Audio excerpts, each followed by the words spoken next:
1000 কোটি বছর পার হওয়ার পর ইবলিসের শাস্তি ঠিক কেমন হবে এই ভিডিওতে আমরা চলো দেখবো। আর ইবলিস হচ্ছে মনে হয় যেটা আমি জানি যে শয়তান হচ্ছে ইবলিস। তো চলো দেখা যাক এই ভিডিওটা, অনেক কিছু আই থিঙ্ক জানতে পারবো। হ্যাঁ চলো দেখা যাক। কল্পনা করুন এমন একজনের শরীর যার চামড়া প্রতি মুহূর্তে পুড়ে ছাই হয়ে যাচ্ছে, পরক্ষণেই আবার নতুন চামড়া গজাচ্ছে, আবার পুড়ছে। একবার দুবার নয়, কোটি কোটি বার। 1 বছর নয়, 1 যুগ নয়, পৃথিবীর হিসাবে পার হয়ে গেছে 1000 কোটি বছর। হে আমাদের রব, আমাদের এখান থেকে একবার বের করুন, আমাদের দুনিয়ায় পাঠিয়ে দিন। জাহান্নামের সবচেয়ে গভীর গর্তে আগুনের এক সিন্দুকের ভেতর কুঁকড়ে পড়ে আছে একটি যন্ত্রণা কাতর সত্তা। তার চেহারা বিকৃত, চোখগুলো গলে বেরিয়ে আসছে, সারা শরীরে আগুনের পোকাগুলো কিলবিল করছে। সে চিৎকার করতে চাইছে, কিন্তু তার গলা দিয়ে কোনো আওয়াজ বের হচ্ছে না, বের হচ্ছে শুধু ফুটন্ত ধোঁয়া। কে এই সত্তা? এ আর কেউ নয়, এ হলো সেই অভিশপ্ত ইবলিস যে বলেছিল, আমি আদমের চেয়ে শ্রেষ্ঠ। কেন আমি নত হব হই নগণ্য মাটির পুতুলের সামনে? আজ 1000 কোটি বছর পর তার সেই অহংকারের পরিণতি কি? আজ সে জাহান্নামের গভীরে কি করছে?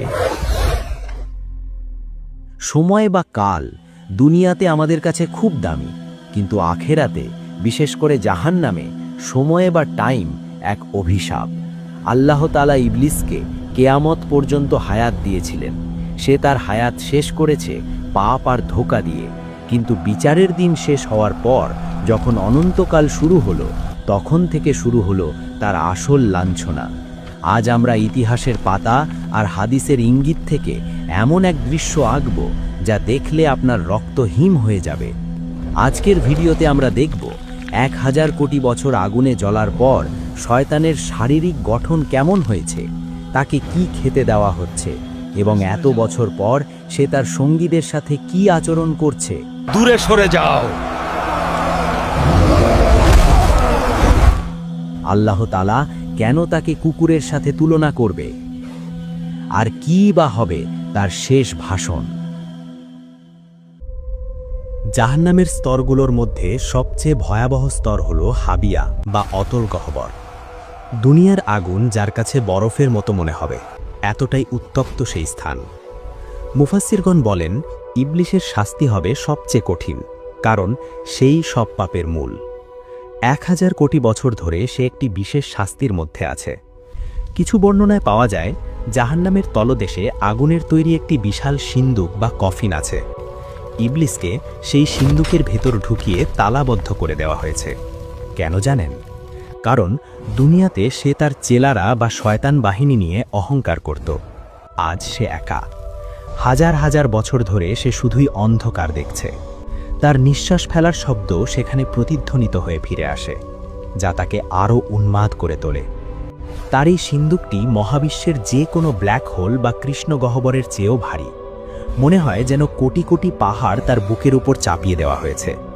সে শ্বাস নিতে চায়, কিন্তু বাতাস নেই, আছে শুধু বিষাক্ত আগুনের ধোঁয়া। সেই সিন্দুকের ভেতর তাকে নড়াচড়া করার মতো জায়গা দেওয়া হয়নি। সে একবার ডানে ফিরতে চায়, কিন্তু ডানের দেওয়াল আগুনের। সে বামে ফিরতে চায়, বামের দেওয়াল কাঁটাযুক্ত। মাঝে মধ্যে সে বিড়বিড় করে বলে, একটু পানি, 1 ফোঁটা পানি। কিন্তু পানির বদলে সিন্দুকের ছাদ থেকে ফোঁটায় ফোঁটায় পড়ছে গলিত তামা, যা তার মাথার তালু দিয়ে ঢুকে পায়ের নিচ দিয়ে বের হয়ে যাচ্ছে। সেই গলিত তামার তাপে তার মগজ টগবগ করে ফুটতে থাকে, যেমন চুলার ওপর পাতিলের পানি ফোটে। যন্ত্রণার তীব্রতায় সে জ্ঞান হারাতে চায়, কিন্তু জ্ঞান হারানোর কোনো সুযোগ নেই। 1000 কোটি বছর ধরে এই একই শাস্তি, কোনো বিরতি নেই, কোনো ঘুম নেই। জাহান্নামীরাও অন্তত একে অপরকে দেখতে পায়, কিন্তু ইবলিসকে রাখা হয়েছে চরম একাকিত্বে। তার অহংকার চূর্ণ করার জন্য এই নিঃসঙ্গতাই যথেষ্ট। ইবলিসের এই যন্ত্রণার গভীরতা মাপার কোনো স্কেল বা থার্মোমিটার মহাবিশ্বে নেই। তবে এর ভয়াবহতা কিছুটা আঁচ করতে হলে আমাদের তাকাতে হবে জাহান্নামের সবচেয়ে সর্বনিম্ন বা তথাকথিত হালকা শাস্তির দিকে। সহিহ হাদিসে এসেছে, জাহান্নামের যার শাস্তি হবে সবচাইতে কম, তাকে আগুনের তৈরি মাত্র 2টি জুতো করিয়ে দেওয়া হবে, মাত্র 2টি জুতো। কিন্তু সেই জুতোর তাপ কোনো সাধারণ আগুনের তাপ নয়। জুতো পায়ে দেওয়ার সাথে সাথে তার পায়ের তলা থেকে এক অকল্পনীয় বৈদ্যুতিক শকের মতো তাপ সোজা তার মস্তিষ্কে আঘাত করবে। চুলার ওপর টকবক করে ফোটা পানির মতো, কিংবা ভাতের মার যেভাবে টকবক করে ফুটে উপচে পড়ে, ঠিক সেভাবেই তার মগজ মাথার খুলির ভেতর ফুটতে থাকবে। তীব্র যন্ত্রণায় তার মগজ গলে তরল হয়ে নাক ও কান দিয়ে লাভা স্রোতের মতো বেরিয়ে আসবে। সেই ব্যক্তি চিৎকার করে বলবে, আল্লাহর কসম, এর চেয়ে কঠিন শাস্তি আর কাউকে দেওয়া হচ্ছে না। অথচ সে জানে না সেটাই হলো জাহান্নামের লেভেল 1 বা সর্বনিম্ন স্তর। এবার কলিজা শক্ত করে ভাবুন ইবলিসের কথা। যে ব্যক্তি আগুনের জুতো পরে আছে সে জাহান্নামের আগুনের উৎস থেকে বহু দূরে, কিন্তু ইবলিস আছে সেই আগুনের হৃৎপিণ্ডে, একেবারে কোরের ভেতর।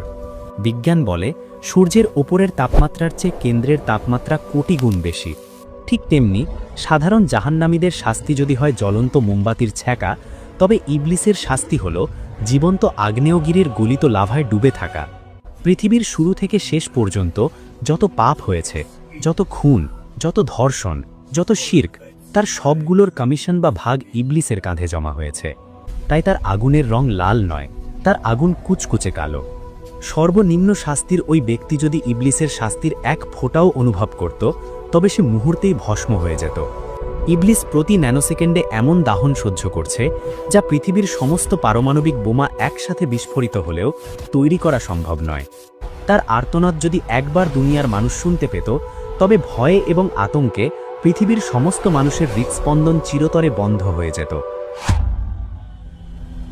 হাদিসে এসেছে, জাহান্নামে কাফেরদের শরীর বিশাল বড় করে দেওয়া হবে, যাতে তারা আগুনের স্বাদ বেশি করে নিতে পারে। ইবলিসের শরীর পাহাড়ের মতো বিশাল। 1000 কোটি বছর ধরে পুড়তে পুড়তে তার চেহারা এখন চেনার উপায় নেই। একসময় সে ছিল ফেরেশতাদের শিক্ষক, দেখতে ছিল উজ্জ্বল। আজ সে কুৎসিত, কালো কয়লার মতো। তার শরীর থেকে এমন দুর্গন্ধ বের হচ্ছে যে যদি তা দুনিয়াতে আসত, তবে পৃথিবীর সব প্রাণী সেই গন্ধে মারা যেত। তার চোখের পাপড়িগুলো পুড়ে গেছে বহু আগেই। এখন চোখের কোটর থেকে আগুনের লাভা গড়িয়ে পড়ছে, যা তার গালের মাংস গলিয়ে দিচ্ছে। সে হাত দিয়ে মুখ ঢাকতে চায়, কিন্তু তার হাতগুলো কয়লার মতো শক্ত হয়ে অবশ হয়ে আছে। তার ক্ষুধা, কোটি বছর না খেয়ে থাকার পর তার পেটের ভেতরটা জ্বলছে। সে ক্ষুধার জ্বালায় চিৎকার করছে। তখন ফেরেশতারা তাকে টেনে নিয়ে যায় জাক্কুম গাছের নিচে। ইবলিস সেই কাঁটাযুক্ত ফল চিবিয়ে খেতে বাধ্য হয়। যেই ইবলিস দুনিয়াতে মানুষকে হারাম খাবার, মদ আর সুদের লোভ দেখাতো, আজ তার গলায় আটকে আছে জাক্কুমের কাঁটা। কাঁটাগুলো তার গলার ভেতর ছিঁড়ে ফেলছে। সেই কাঁটাগুলো পেটের ভেতর গিয়ে আগুনের গোলার মতো জ্বলতে থাকে। মনে হয় যেন পেটের ভেতর হাজার হাজার বিষধর সাপ দংশন করছে। সে গিলতে পারছে না, আবার খেলতেও পারছে না। সে চিৎকার করে বলছে, পানি,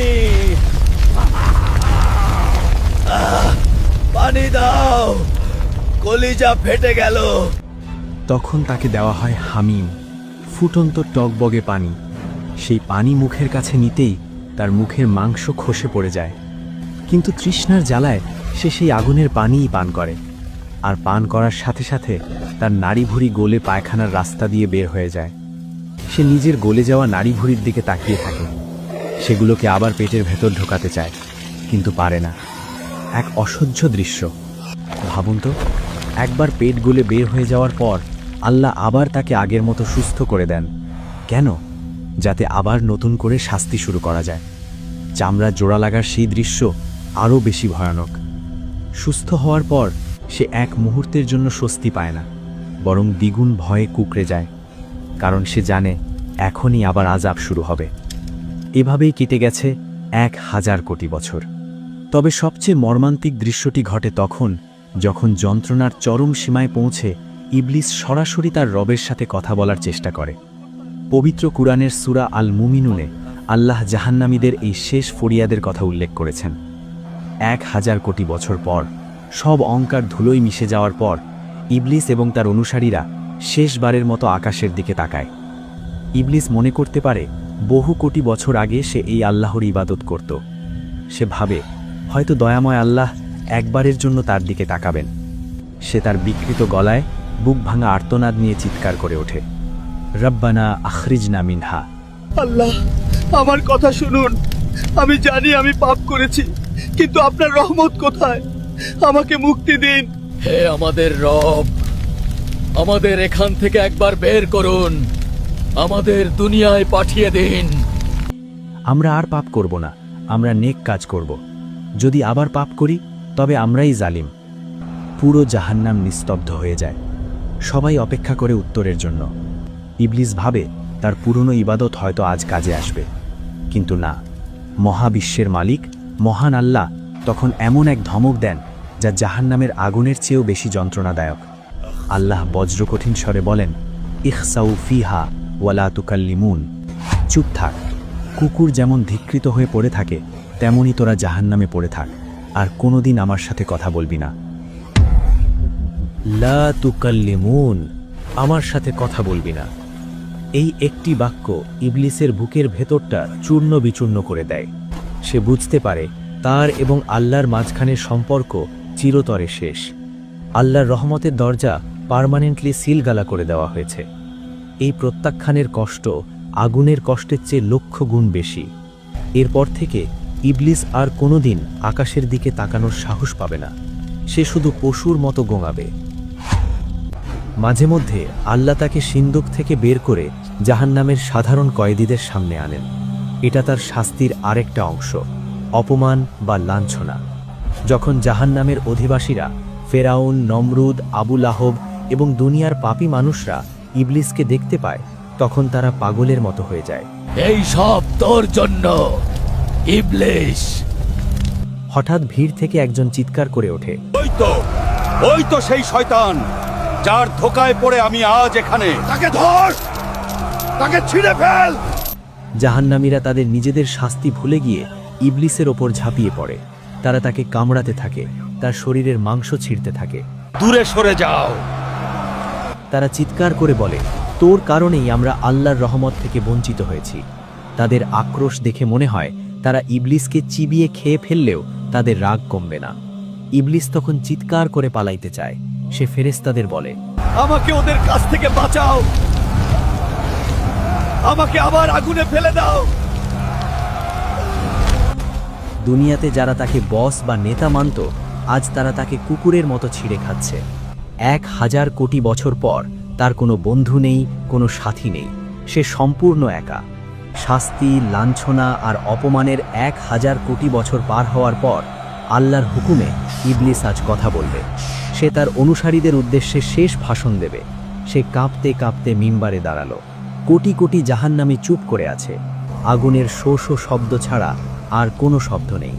সবাই অপেক্ষা করছে, হয়তো ইবলিস কোনো সুসংবাদ দেবে। কিন্তু ইবলিস যা বলল তা ছিল তাদের কফিনের শেষ পেরেক। সে বলল, আল্লাহ তোমাদের সত্য ওয়াদা দিয়েছিলেন, আর আমি তোমাদের মিথ্যা ওয়াদা দিয়েছিলাম। আজ আল্লাহ তার ওয়াদা পূরণ করেছেন, আর আমি আমার ওয়াদা ভঙ্গ করলাম। তোমরা কেন আমার দিকে তাকিয়ে আছো? আমি তো তোমাদের ওপর জোর করিনি। আমি তো তোমাদের হাত ধরে পাপ করাইনি। আমি শুধু ডাক দিয়েছিলাম, ইশারা করেছিলাম। তোমরা তো সেই ডাকের অপেক্ষায় ছিলে। তোমরা তো চাইতেই পাপ করতে। তাই আজ আমাকে দোষ দিও না, নিজেদের দোষ দাও। আজ আমি নিজেও বাঁচতে পারছি না, তোমাদের কিভাবে বাঁচাবো? কি নিষ্ঠুর বাস্তবতা! এই কথা শোনার পর জাহান্নামীদের আশা চিরতরে নিভে গেল। তারা বুঝতে পারল এই 1000 কোটি বছর ছিল মাত্র শুরু। অনন্তকাল এভাবেই চলতে থাকবে। ভাষণ শেষ। ফেরেশতারা আবার ইবলিসের গলায় আগুনের বেড়ি পরিয়ে দিল। তাকে আবার সেই লোহার সিন্দুকের দিকে টেনে নিয়ে যাওয়া হচ্ছে। সে জানে আগামী 1000 কোটি বছর তাকে আবার সেই সিন্দুকে একা থাকতে হবে। সে জানে আল্লাহ আর কোনোদিন তার দিকে দয়ার নজরে তাকাবেন না। তার শাস্তি চলতেই থাকবে। চামড়া পুড়বে, আবার গজাবে, জাক্কুম খাবে, হামিম পান করবে। পবিত্র কুরআনে আল্লাহ বলেছেন, খালিদিনা ফিহা আবাদা। তারা সেখানে চিরকাল থাকবে। কোনোদিন যদি এমন ঘোষণা আসত যে 1 কোটি কোটি বছর পর জাহান্নাম থেকে মুক্তি দেওয়া হবে, তবুও ইবলিস এবং জাহান্নামীরা আশায় বুক বাঁধত। কিন্তু না, সেই দিন কোনোদিন আসবে না। 1 কোটি বছর নয়, 100 কোটি বছর নয়। গণিতের সব সংখ্যা যেখানে শেষ, সেখান থেকে তাদের অনন্তকালের কান্না শুরু। শারীরিক যন্ত্রণার চেয়েও কোটি গুণ বড় এক মনস্তাত্ত্বিক ঝড় তখনও বাকি। ইবলিসের মনে হাজার কোটি বছর ধরে একটা চোর পুলিশ খেলার মতো ক্ষীণ আশা লুকিয়েছিল। সে ভাবত, হয়তো 1 কোটি বছর কিংবা 100 কোটি বছর অথবা 1000 কোটি বছর পর হলেও আমার মৃত্যু হবে। মৃত্যু হলেই তো সব শেষ, আর কোনো ব্যথা নেই, আর কোনো আগুন নেই। এই মৃত্যু নামের মিথ্যা আশাটাকে বুকের ভেতর লালন করেই সে এতকাল বেঁচেছিল। কিন্তু সেই শেষ আশার প্রদীপটি নিভে যাওয়ার দিনটি হবে তার অস্তিত্বের সবচেয়ে ভয়ঙ্কর দিন। বিচার দিবসের শেষে জান্নাতি এবং জাহান্নামীদের মাঝখানের প্রাচীরে ফেরেশতারা একটি ধূসর রঙের দুম্বাকে উপস্থিত করবেন। হঠাৎ পুরো জাহান্নাম নিস্তব্ধ হয়ে যাবে। জান্নাতি এবং জাহান্নামী উভয় দলই শ্বাস বন্ধ করে তাকিয়ে থাকবে। ফেরেশতারা বজ্র কণ্ঠে প্রশ্ন করবেন, তোমরা কি একে চেনো?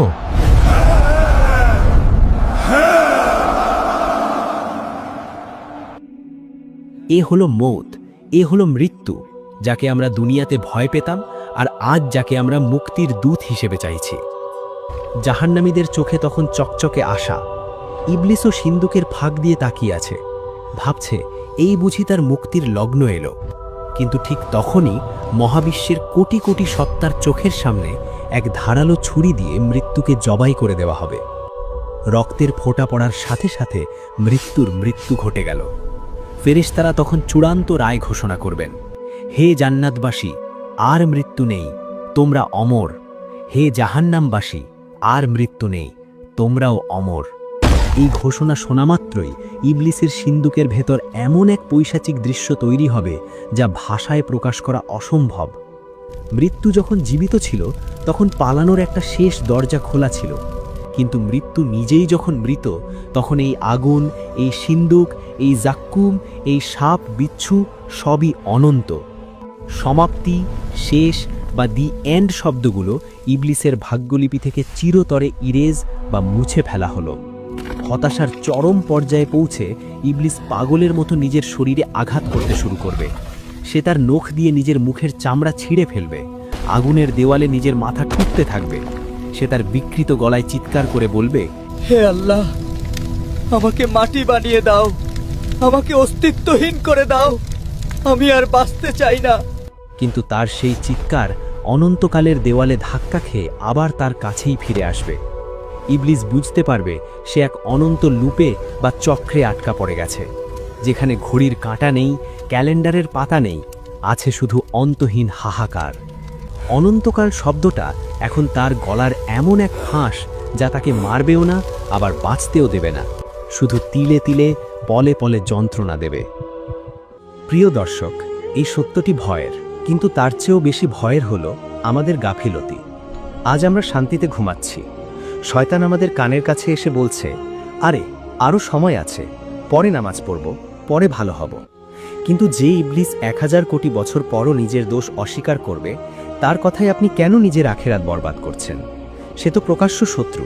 সে তো চায় আপনিও তার সাথে সেই আগুনের সিন্দুকে বন্দী হন।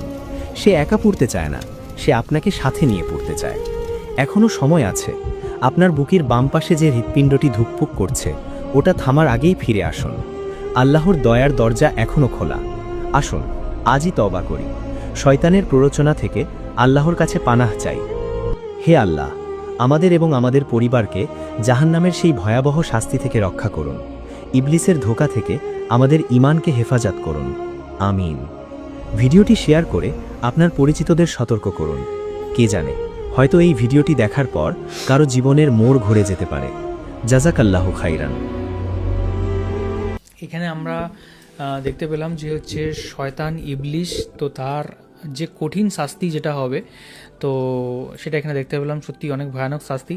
আর এখানে ইবলিস হচ্ছে সমস্ত লোক যত মানে কিছু অন্যায় করে, অত্যাচার করে বা কোনো পাপ করে, তো তাদের মূল সত্তা হচ্ছে ইবলিস, এবং ইবলিসের অনুপ্রেরণায় সবাই কিন্তু করে।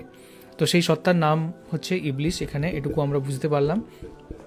আর হচ্ছে এখানে দেখা গেল যে তার কতটা শাস্তি হবে, এবং যারা খারাপ কাজ করতে থাকবে বা যারা নানা রকমের করেছে, ক্ষতি করেছে, যারা নরকে থাকবে, তাদের কীরকম শেষ অবস্থাটা ঠিক কীরকম হবে, এবং ইবলিসের শাস্তিটা সবচেয়ে বেশি ভয়ানক হবে, এখানে আমরা যেটা জানতে পারলাম। আর সত্যি মানুষের ইমাজিনেশনের বাইরে যে কতটা শাস্তি হতে পারে সেটা এখানে বর্ণিত রয়েছে, যে কেউ ইমাজিনও করতে পারবে না কতটা শাস্তি একটা মানুষের হতে পারে, সে তার থেকেও বেশি এখানে কিন্তু বর্ণিত রয়েছে এই ভিডিওটাতে। তো তোমার কেমন লাগলো সেটা বলো।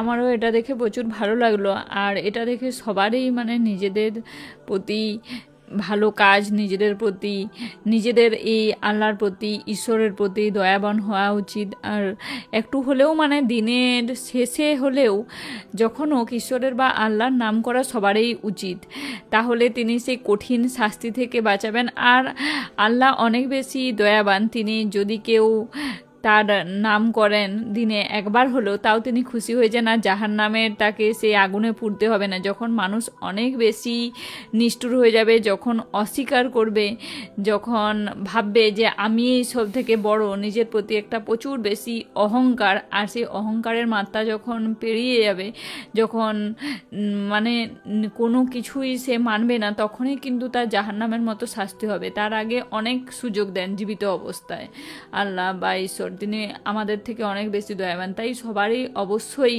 নাম করা উচিত আর ভালো কাজ করা উচিত, তাহলে তাকে কোনোদিনও জাহান্নামে যেতে হবে না। একদমই। আর আরেকটা জিনিস সেটা হচ্ছে, যেটা আমি জানাতে চাই, সেটা হচ্ছে যে একটা এর আগের দিন কথা শুনলাম, সেটা হচ্ছে যে যখন তুমি চোখ বন্ধ করে থাকবে প্রার্থনার সময়, তখন যেন মনে হয় যে আমি সেই ঈশ্বরের অনুভূতি আমি আমার হৃদয়ে ফিল করতে পারছি। আর যখন আমি চোখ খুলবো, তখন এই দুনিয়াটা আমার কাছে একটা সেবার ক্ষেত্র, যে আমি কাকে কোন জায়গাতে কিভাবে আমি দুনিয়াকে সার্ভ করতে পারি, সেই ঈশ্বরেরই দুনিয়াকে আমি কিভাবে সার্ভ করতে পারি, সেই জিনিসটাকে আমি ফলো করব।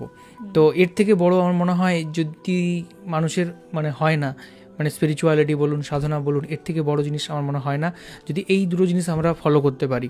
অ্যান্ড প্রত্যেক মানুষের যাদের যে ধর্মে যেটা পালন করা আছে, সেটা নামাজ আদা করা হতে পারে, মন্ত্র জপ করা হতে পারে, সাধনা হতে পারে, নিজের একাত্মে নিজের সাথে কিছুটা সময় কাটানো হতে পারে, সেটা কিন্তু অবশ্যই করা উচিত। নিজের মন থেকে শুরু করে এভরিথিং সবকে শুদ্ধ করার জন্য, যাতে মনের মধ্যে একটুও যাতে খারাপ জায়গা যদি থেকে থাকে সেটা যেন দূরে চলে যায়। হ্যাঁ, তো এই ছিল আজকের video. Thank you so much আমাদের ভিডিও দেখার জন্য। আর কোন কোন ভিডিওর উপর আমরা রিঅ্যাক্ট করতে পারি সেটা অবশ্যই কমেন্ট করে জানাবেন। এখনকার মতো এই পর্যন্তই, দেখা হবে পরবর্তী ভিডিওতে। সবাই খুব ভালো থাকবেন, সুস্থ থাকবেন আর দেখতে থাকবেন আমাদের চ্যানেল। টাটা। টাটা।